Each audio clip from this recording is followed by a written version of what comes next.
1999年3月24日上午10点46分，一架重型的冷冻卡车在勃朗峰的收费站收费1号驶进了勃朗峰隧道。卡车司机叫做吉尔伯特·格德雷夫，车上载有9吨的黄油和12吨的面粉。他今天的工作就是把这些货物送到意大利米兰的一家食品加工厂。吉尔伯特从事这份工作25年了，这条路他走了无数次。前面的1公里一切都很正常，但在隧道里行驶到2公里左右，吉尔伯特却发现了一件十分奇怪的事情。勃朗峰隧道是双向单车道，隧道里面很窄，因此他需要保持高度的注意力。而从几分钟前开始，他就看到所有从对面驶过来的车辆都在不停地对着他闪灯。这是怎么回事？吉尔伯特感觉十分的诡异。突然间他想到了什么，赶紧向着后视镜望去，一看竟呆住了。他发现自己的卡车正在不断地往外冒烟，烟雾才开始不大，但到了后来已经遮蔽了小半个隧道，整架车像是一个巨大的烟囱。糟了，出大事了！欢迎来到三根研究所，今天我们将介绍一起骇人听闻的火灾——勃朗峰隧道大火。勃朗峰是阿尔卑斯山脉最高的山峰，它东临意大利，西面与法国相接，巍峨而壮阔。作为法国与意大利之间的天然屏障，早年的时期，车辆通过山峰需要经历7小时的山路。为了方便通行，1965年，法国与意大利在勃朗峰的正下方修建了一条贯穿整个山脉的行车隧道。勃朗峰隧道是当时全世界最长的隧道，比普通的隧道要长出3倍以上。它全长11.6公里，采用了当时很先进的设计，使用了倒 V 型的路面来方便积水的排除，还安装了各种新式的排风系统。随着隧道的建成，通过山路的路程被缩短到了15分钟，给当地的通行者带来了极大的便利。截止1999年以前，勃朗峰隧道在34年里总共发生了15起火灾，因为规模都很小，其中的大部分都被轻松地控制住，因此当时的人对隧道火灾的恐怖程度并没有什么太大的概念。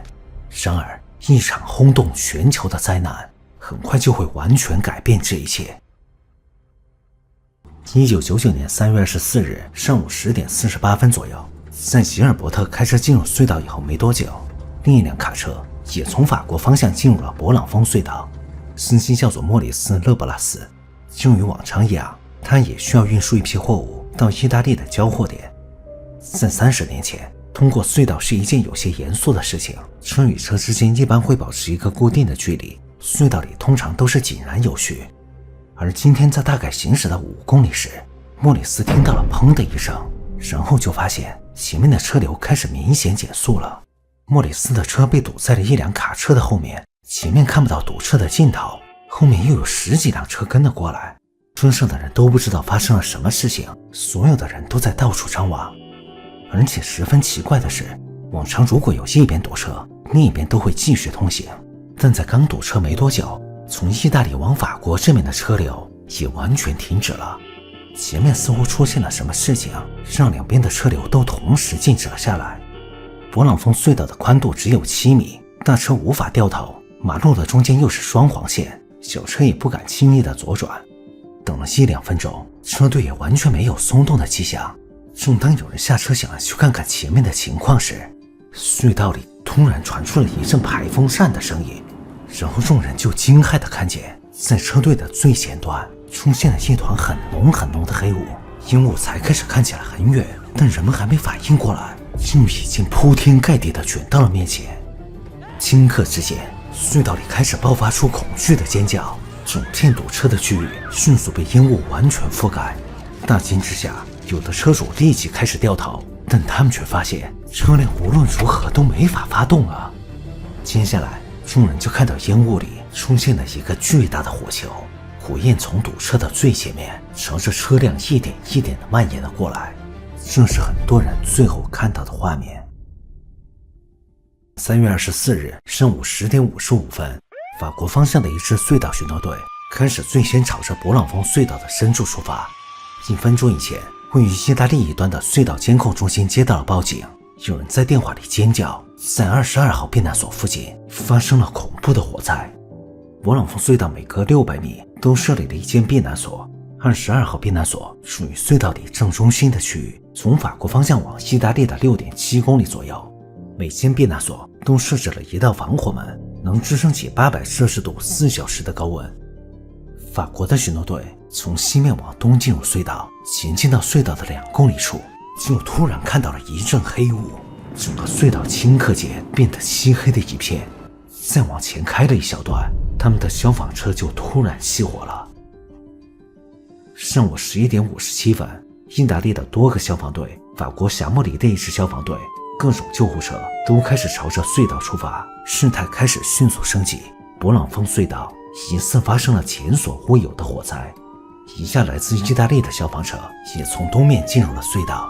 队长的名字叫做尼欧·里基格拉里，他所接到的任务是尽量确认火源的位置，并且尽可能拯救幸存者。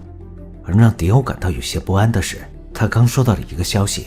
法国方向的一支隧道巡逻队以及一支来自法国霞莫里的消防队都在进入隧道以后失踪了。他们最后报告的位置是在17号与13号避难所，这里距离最早报警的22号避难所还有至少3公里的距离，这说明他们还没有靠近火灾的中心，就被什么东西给堵在了外面。火灾的范围可能还在不断的扩大。意大利的消防队一路从东面往西前进，他们深入到了隧道5公里的位置，而继续前行，所有的人都倒出了一口凉气。他们发现在隧道正中心的区域有一辆货车正在猛烈的燃烧，燃烧产生的烟雾完全飘向了法国一边的隧道。几个队员尝试往前靠近了几步，但很快就被热浪逼了回来，起火点的温度至少已经在1000度以上。而就在这时，几人猛然间听到连续的砰砰砰砰的巨响，然后就看到很多轮胎和汽车的碎片朝着他们飞了过来。除了正在燃烧的货车以外，烟雾里还有车在发生爆炸，而且完全不知道数量有多少。几人准备往后倒退，却发现消防车也没法启动了。到了这里，队长迪欧终于知道法国的救援队为什么会失踪了，因为火焰和烟雾，隧道里的氧气浓度已经急速下降，任何人现在开车进入隧道都会因为熄火被困在隧道里。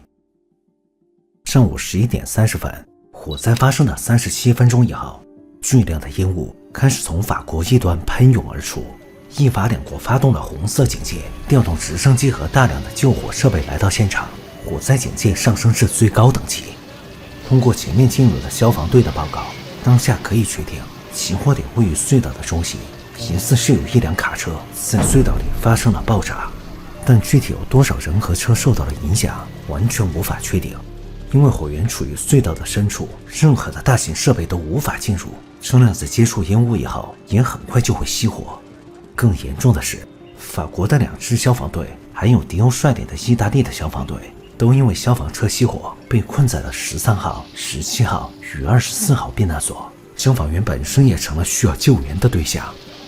勃朗峰隧道在建设时采用了双层设计，在主隧道的下面还设计了一条通风隧道，外面的人花了5个多小时从这条通道将被困在避难所里的消防人员救了出来。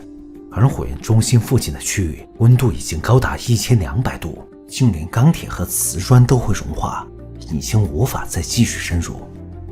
没有人知道这一区域有多少人被困，就算是有幸存者逃进了火源附近的避难所，这里应该早已失去了保护的作用，避难所会变成一个巨大的烤箱，继续搜救已经没有了太大的意义。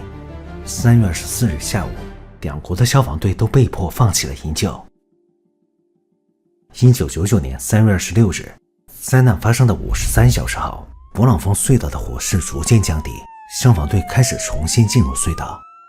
刚接近隧道中心的位置，他们就感到头皮一阵的发麻。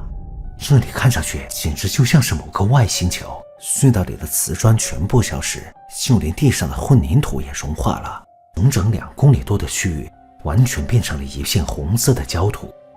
进入到隧道的中心，他们看到了几个趴在排风口上的人形物体，这些应该是被烟雾熏得受不了了，将脑袋伸进了地下的排风口，想通过排风口呼吸一点空气，最后整个人被烧得贴在了上面，尸体已经完全碳化。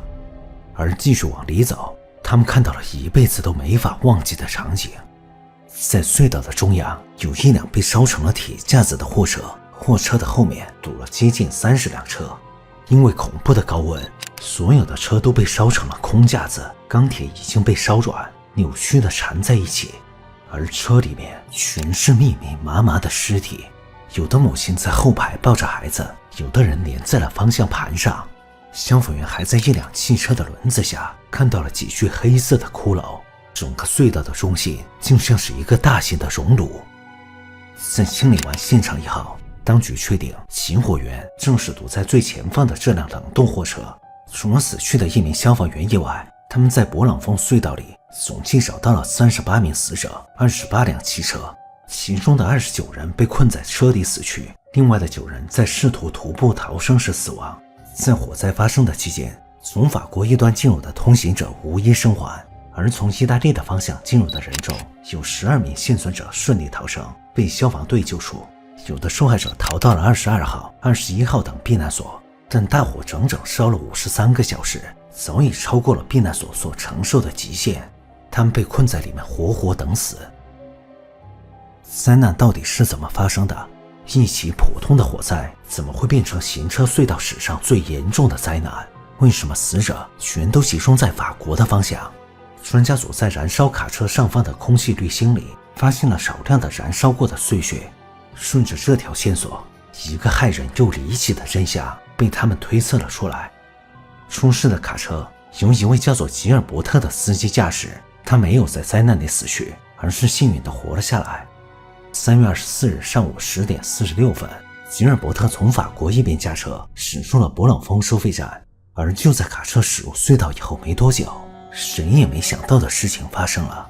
有人将一支没有熄灭的烟头扔进了吉尔伯特卡车上方的空气滤孔里，在行车的时候，火星逐渐顺着滤孔掉进了引擎，引擎开始迅速的燃烧。由于燃烧时产生了大量的烟雾，路上又有很多车给吉尔伯特打信号。吉尔伯特没多久就发现了异样，但因为他完全不知道怎么处理，只能继续开着车在隧道里行驶。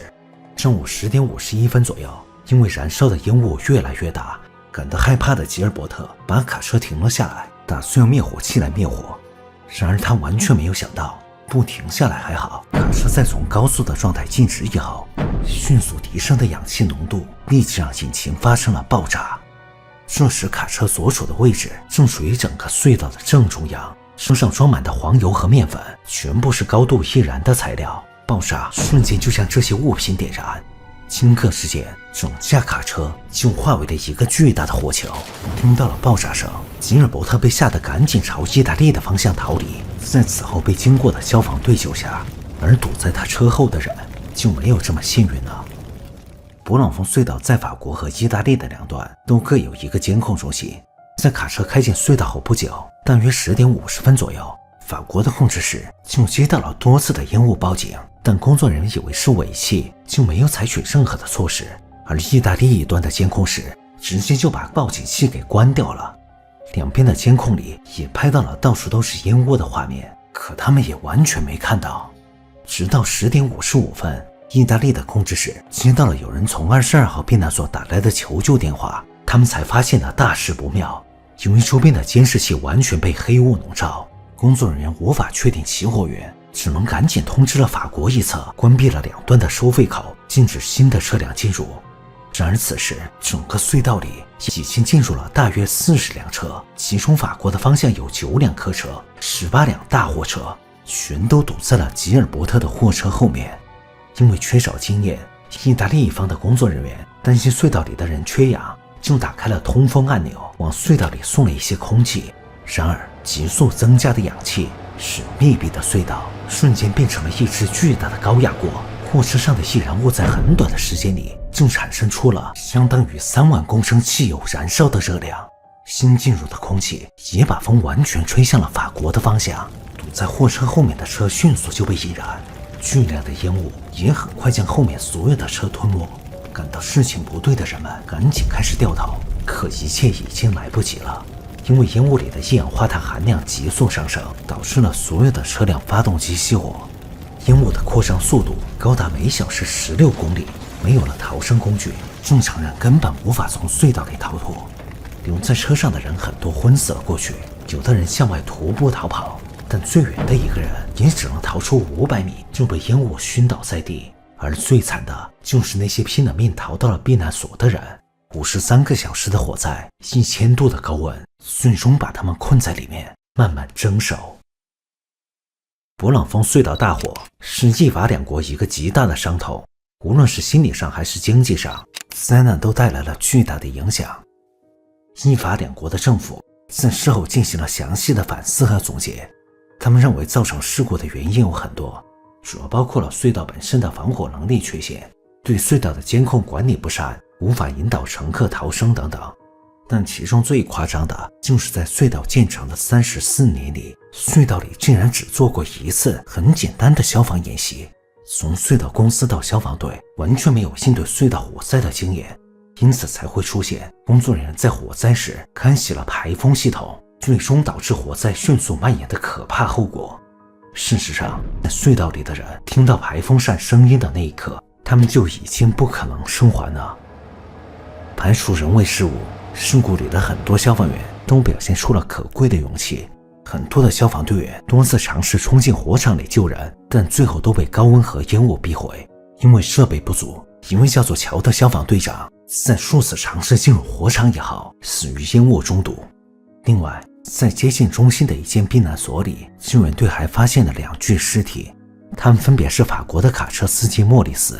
与一位叫做蒂纳奇的隧道摩托车手。隧道摩托车手的主要工作就是在隧道里不断的巡逻。当天上午，蒂纳奇应该是在现场附近发现了吉尔伯特的卡车正在冒烟，就跟上去想要帮忙灭火。因为卡车发生了爆炸，蒂纳奇准备返回请求支援。在离开的途中，他发现卡车司机莫里斯倒在了地上，就想办法将莫里斯拖进了旁边的避难所。最后2个人都在避难所里被活活烤熟。